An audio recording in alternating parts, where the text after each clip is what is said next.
garis besar saya nggak tahu ya. Nggak tahu. Nggak tahu. Budaya Malangan ada tari topeng. Kebudayaan Malang itu seperti tari topeng Malangan itu sendiri, tari karawitan dan lain sebagainya. Yang paling terkenal kan mulai dari topeng Malangan, terus tari-tarinya itu banyak. Nggak tahu juga. Oh, Museum Malang Tempo dulu, taunya cuma di Museum Brawijaya sama Museum Bentol.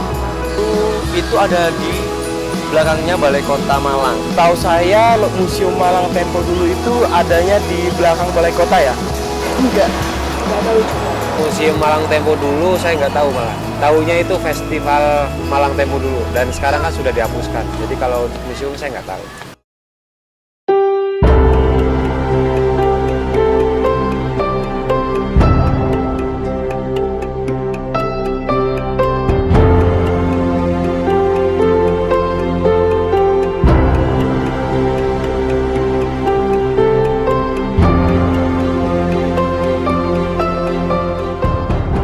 Kalau kita ngomong budaya ya, budaya itu sangat kompleks sekali, sangat luas sekali.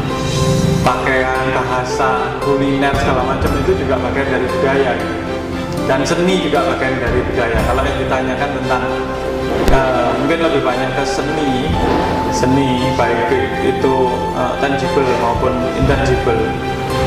Itu di Malang ada beberapa yang masyarakat kenal sekarang itu topeng Malang ya, tapi yang tidak diketahui sebetulnya banyak seni-seni yang sangat dekat dengan masyarakat.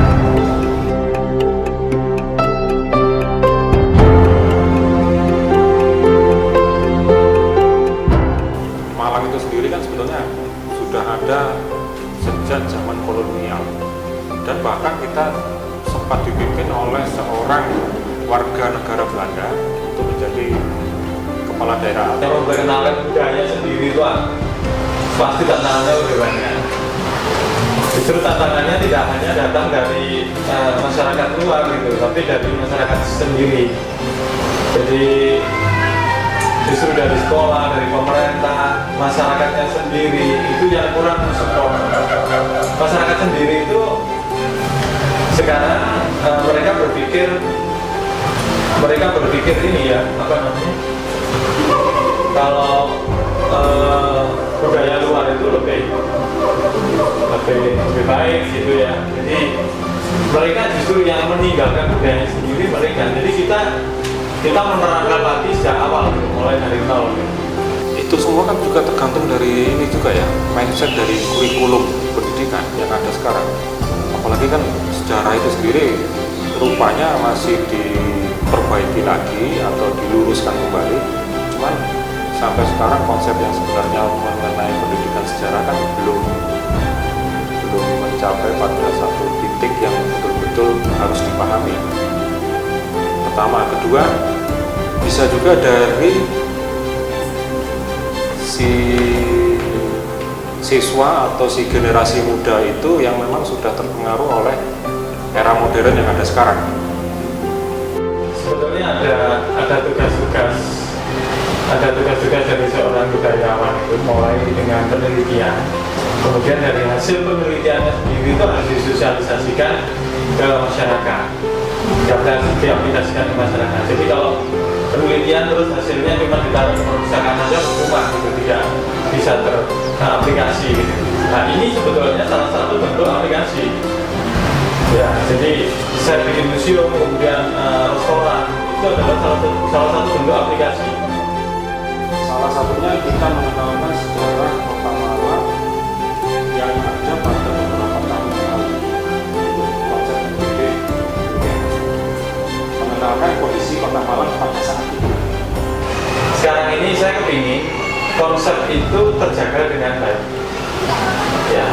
Jadi kita bikin konsep itu sebetulnya konsep pendidikan, bukan konsep apa namanya, seperti pasar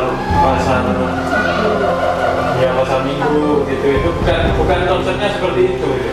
Kalau seperti itu aja ya kita datangkan keramaian aja semuanya pasti ramai di sana gitu. Tapi yang kita utamakan adalah pendidikan. Jadi kalau ini tergantung pemerintah. Kalau pemerintah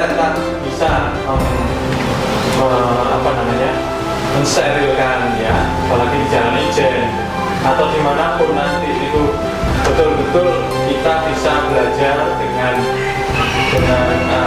satu konsep itu. Malang Tempo dulu itu bukan euforia ke belakang, tapi kita ingin membangun Malang ke depan. Masa-masa masuk masa kampanye ya itu memang harus kondisi tenang, tidak ada yang penting. Kalau Malang Tempo dulu ditanya ada atau tidak ada seperti tahun kemarin, itu memang saya sengaja memang bernegosiasi dengan pemerintah. Kalau mereka tidak bisa menjaga situasi itu bisa betul-betul steril menjadi pasar minggu biasa, saya lebih baik tidak bikin. Jadi sampai sekarang saya nunggu komitmen itu. Jadi komitmen dari dinas perhubungan, parkirnya, kemudian dinas pasar, kemudian dinas yang lain, pariwisata, kemudian Satpol PP yang menjaga PKL itu tidak meluas. Itu kalau itu tidak ada komitmen, saya lebih baik tidak bikin. Karena itu akan merusak nama Malang Tempo dulu sendiri. Jadi kalau memang itu ada kesepakatan dimanapun tempatnya, ya saya akan bikin Malang Tempo dulu itu lagi. Dari tahun ke tahun kita tentunya punya tema. Tahun pertama temanya apa, tahun kedua temanya apa, tahun ketiga temanya apa. Itu kita menyesuaikan. Jangan terus yang pelaksanaan pertama kita angkat terus, kan gitu ya. Nanti kan pengunjung itu akan. Tapi yang jelas konsep dasar untuk mengetahui kondisi Kota Malang pada saat itu tetap kita tanamkan. Prioritasnya kan di situ. Saya kembali betul-betul hiburan ini menghibur dan mendidik. Jadi betul-betul kalau memang itu bisa disterilkan, semua orang bisa datang itu untuk have fun, juga mendapatkan manfaat. Saya akan ini tugas budayawan untuk melaksanakan. Diminta atau tidak, ini adalah terus-menerus saya akan mengingatkan bahwa budaya kita sendiri itu penting.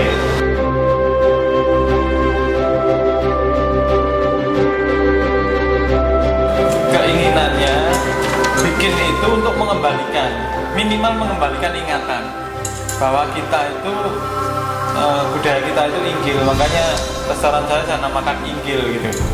Jadi kita jangan jangan rendah diri ya, bahwa budaya kita itu mulai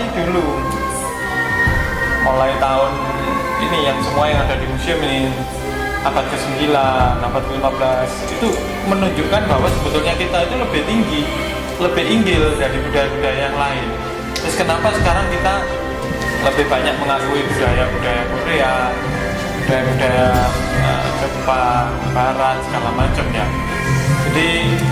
Jadi ini yang saya ingin ingatkan. Tapi paling tidak dengan masyarakat Malang semuanya sekarang sudah tahu Malang Tempo dulu itu adalah satu keberhasilan pertama. Tahu aja dulu bahwa Malang Tempo dulu itu adalah sesuatu yang bermanfaat untuk kita membangun Malang ke depan. Jadi itu harapan dan harusnya itu menjadi kenyataan.